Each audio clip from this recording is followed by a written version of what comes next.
Hey kids, how are you? I'm so glad that you guys are here during the week with us for this Kid Life Bible study. Well, if you've been following along with us on the weekends, you know that this month we're learning all about responsibility. Responsibility is just showing that you can be trusted with what's expected of you. So, we're going to continue that today in this brief Bible study. But here's something I need you to do for me. I need you to make sure that your parents are here with you just for this first part because we're going to need their help, okay? So if they're not in there, call for them right quick and ask them to come in here and I'll explain what we're going to do.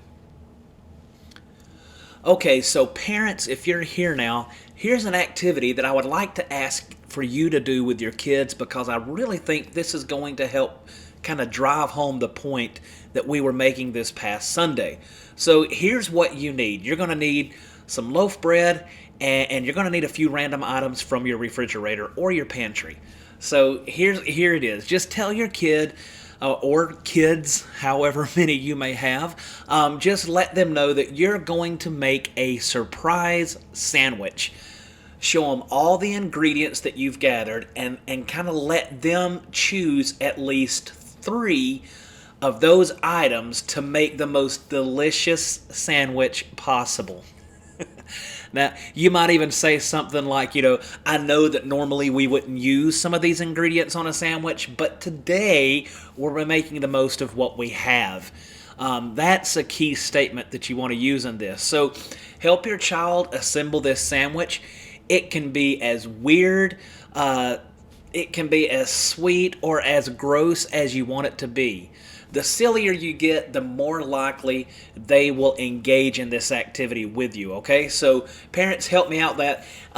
Here's the thing, at the very end, I would like for you to say something along the lines of, you did a great job using what you had to make the sandwich.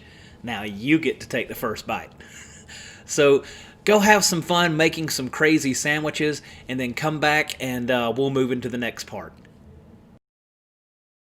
All right. Well, I hope that was fun for you guys, and I do look forward to hearing about what some of these sandwiches ended up being for you, and if anyone actually tried a bite of this. Hey, listen, I have allowed them to make the world's nastiest sandwich in there with me, and actually take a bite. So I hope some of you stepped up too. If not, it's okay. But anyway, well, listen. Why were we saying to make this sandwich and asking for you to make the most of what you have with this sandwich? Well, because that was our main point from this past Sunday. Make the most of what you've been given. Remember, we talked about the parable that Jesus gave to his disciples where there was a man who was evidently kind of well off and he needed to leave everything that he had and go away for a season. And so he gave a guy 5 bags of gold, he gave one 2 bags of gold, and then he gave one of them 1 bag. Well, why do you need to hear it from me? Let's do this. Let's pause and let you guys hear it from our friends over at the So-and-So Show. Ooh, what you got there, Lawson? Ooh, it's a new board game. I just got it. It's huge in Latvia. Cool. You want to play? Do I? All right, it's pretty straightforward. So you start by choosing a token, right? Now, the green token has a different power than the orange one because green token has the ability to roll again every single time you roll a 4. Now, the orange player can only carry 1 antique at a time. Each antique has a special, unique ability. You get to add 1 move to your turn unless you roll a prime number. So, next up, the red token right here gives you the power to scapegoat one other person. Now, the blue token gives you the ability to carry water. Now, to start the game, you need to roll 2 1s. Right, so now we already mentioned a couple different regions of the board, like the Prairie of Inexplicable Darkness and the Desert of Forgotten Dreams, but there's also the Sea of our Desalinated Tears and the Echo Chamber of our Lesser Angels. Now, you can move by rolling the dice, drawing a card. Now, are you ready to play? Here we go. Oh, so close. All right, your turn.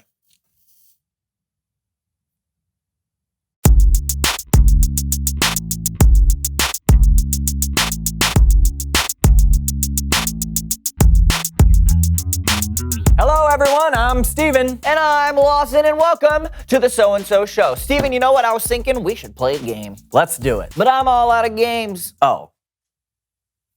So please welcome someone who knows stuff. Woohoo!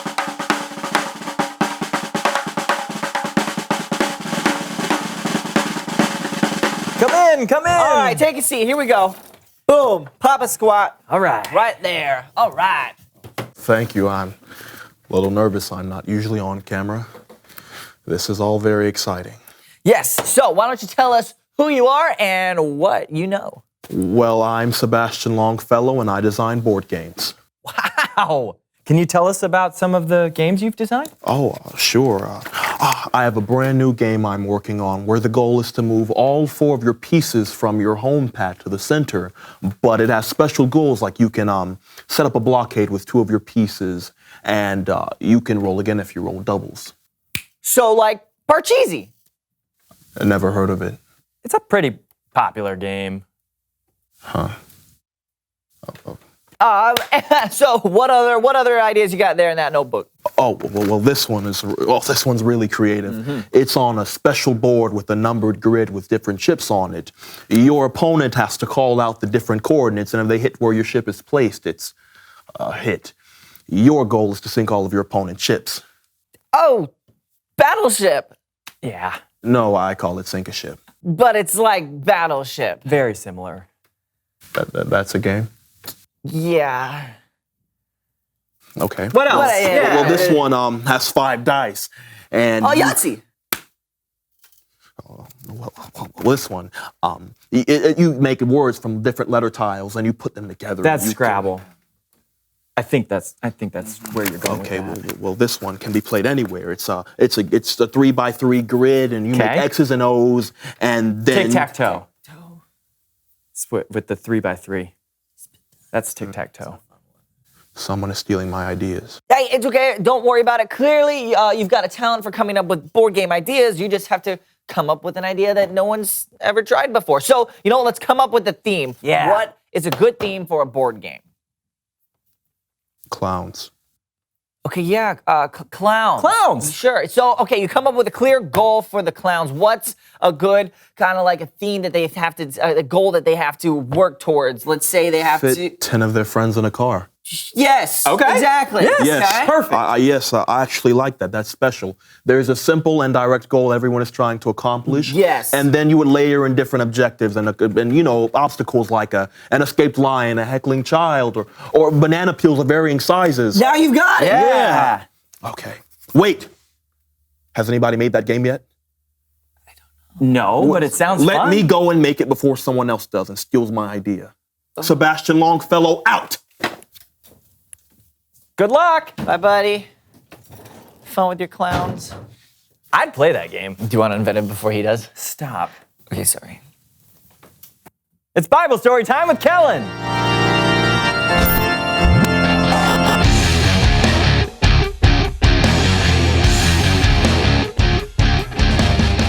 Kellen. What's up, guys? Not much. What do you got for us today? Well, I got a parable that Jesus told from the book of Matthew. Now, Jesus would often teach using stories called parables that showed a bigger truth about God or the world. Perfect. Take it away. Sure thing. And here to help me today are the So-and-So Show players. Why?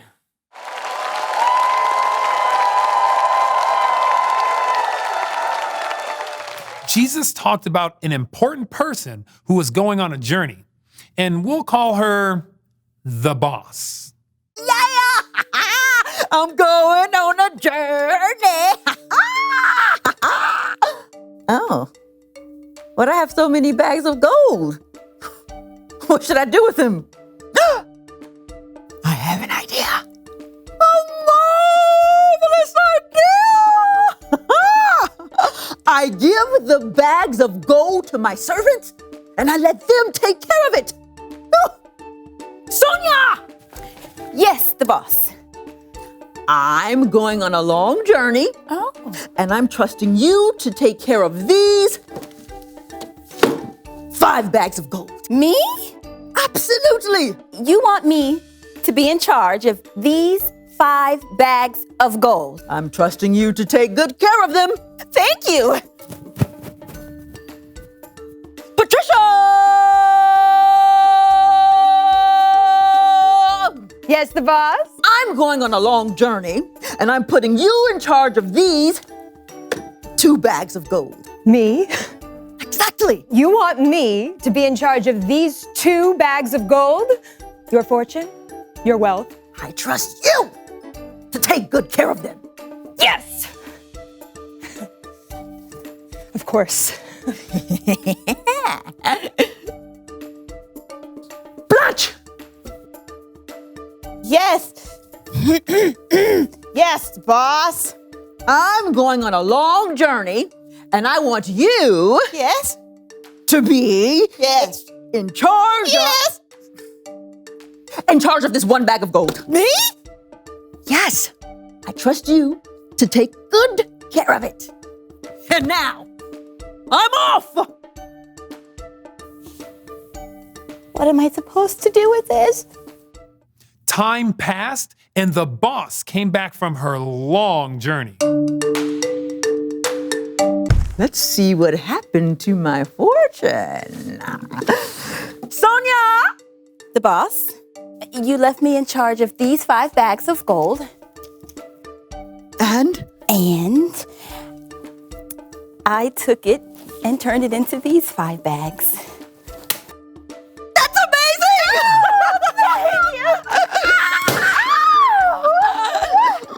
You've been faithful with a few things. I'll put you in charge of many things. Share in my happiness. Thank you. Thank you.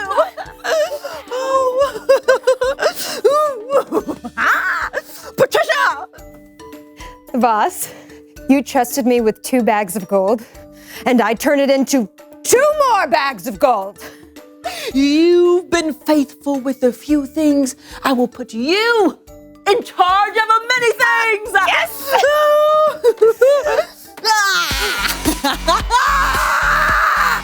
Come, share in my happiness. Thank you. Thank you. This is so good. Blanche! Blanche? Hey, the boss. And you're pretty, you're tough. So I was scared of this responsibility. So I took your gold and I buried it in the dirt. I kept it safe. So here's your 1 bag of gold. You knew I was tough, and you did nothing with my money. But you could have put it in a bank. At least you just let it sit there in the ground doing nothing. Sonia! Yes. You're in charge of this bag of gold, too.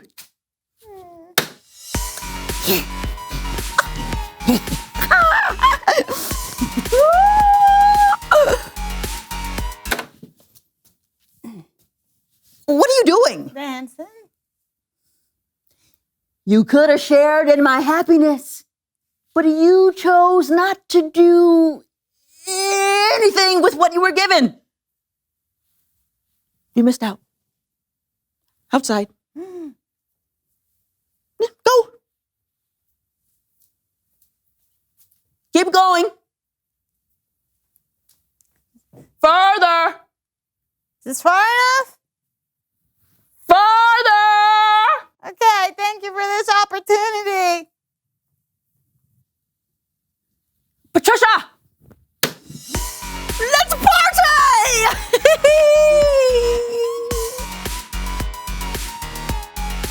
The end. Great story, Kellen. Yeah, I learned a lot. Like, maybe I shouldn't have buried that bag of bicentennial quarters my Aunt Matilda gave me.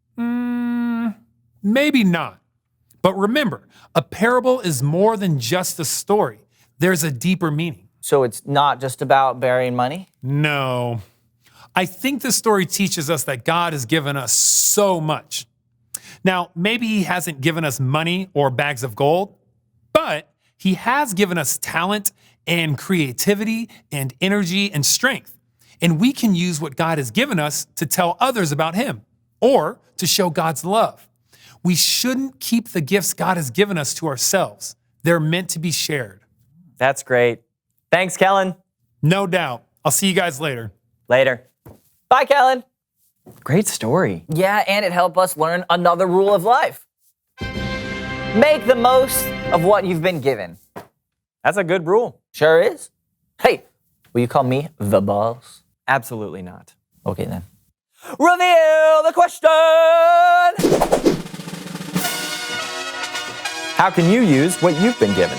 Right, because we've all been given something. Talent, intelligence, love, This shovel, bags of bicentennial quarters. that too. Talk about it with each other. How can you use what you've been given? And we'll see you next time on The So-and-So Show. Got it. Side it, angle do so it. you guys at home can see it. Do it. That's not 20. I got him! That's like 10. I got him! Me too! I'm gonna catch yours, you catch my... Okay, I can't even put it on my arm. so I'm gonna go that way, you go this way. I'm gonna go to my right, Yeah. your left. Okay. And you go to your north-southwest degrees. Okay. And go 1, 2, 3. Did you Got it! Wow! You know, I don't think it ever gets old hearing from those guys at the So-and-So Show, but I do appreciate them kind of refreshing our mind about the lesson here of the story that we talked about Sunday, the parable that Jesus gave. You know, in the story, 2 of the servants doubled their money while their boss was away, but what did the 3rd servant do with his bag of gold? Yeah, he buried it in the ground. Well, what happens if we don't find a good use for the things that we have? What could happen? Well, I'll tell you, we waste them. We end up wasting the talents that God has given us, and that's no way that we need to. We're not being good stewards at that point of the things that God has given us. So let me ask you, what are some things that you're good at? What are some things that you're good at? Give me at least 2, because I know every one of you's got at least 2 things that you're good at. Maybe you're good at building with Legos and creating your own little design out of your Legos that you've got. Maybe you're good at drawing. Maybe you're good at basketball or soccer. Or maybe you're good at singing. Maybe you're good at drama. Maybe you're doing some of the plays at your schools and stuff like that. Or, you know, maybe you're just good at being a good friend. But think of at least 2 things that you're good at. Now, how can you make the most of those things? How can you make the most of those things? Well, let's just say if you're one of those who likes to sing, that's kind of easy. You could always use your talents for God when you're singing. If you really like to sing, hey, come tell me Sunday at church. We'll look at having you come up there with me and helping me lead the rest of the kids in some of our music.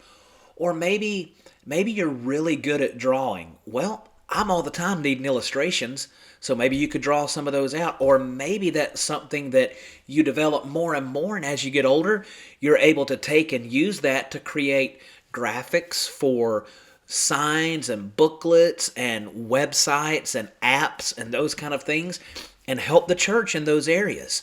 You know, there's always things that we can use these talents for that will bring God glory.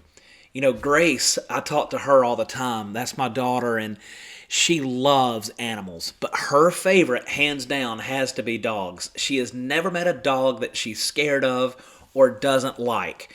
And she truly, even now at almost 14 years old, her goal is to one day be a service dog trainer. And she wants to train them and have them in her house and help people who have needs and could benefit from having one of these service dogs. But in the meantime, I'm always asking her, Grace, all right, you love dogs, you're good with them, and you like to train them, you have the patience needed to do that, but how can you take and leverage that or use that in a way that will bring God glory? And so I love to watch the wheels turn. And she has made some very valid points about how she could take that gift and how she could use her talent for training dogs and still use it in a way that would bring honor and glory to God. You know, she's talking about, hey, even going to churches. How many churches have you been in where you've gone in there and some guy or some lady comes walking in with a service dog? Hardly ever, because for some reason it's almost like they're not welcome. Even though they are, maybe that's the perception they get. So she said, hey, maybe I could go around and talk to churches and say, hey, we need to do a better job of letting people know if they have a service dog, they can still come to church. We have things set up where they can come and bring their service animal with them and still be comfortable in the service.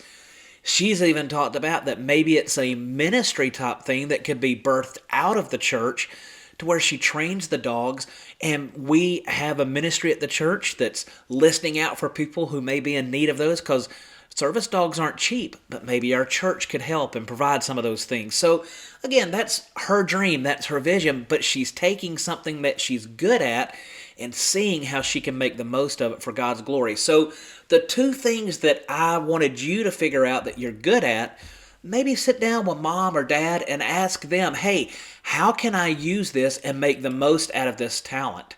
All right, so I want you to do that. But here's the thing. Remember our memory verse. It's Luke 16, verse 10. And it says, suppose you can be trusted with something very little, then you can also be trusted with something very large. So let's go out there this week, kids. Make the most of what you've been given and give God glory in all of it. I love you. I can't wait to see you soon. Right hand up in the air. High five. See you next week.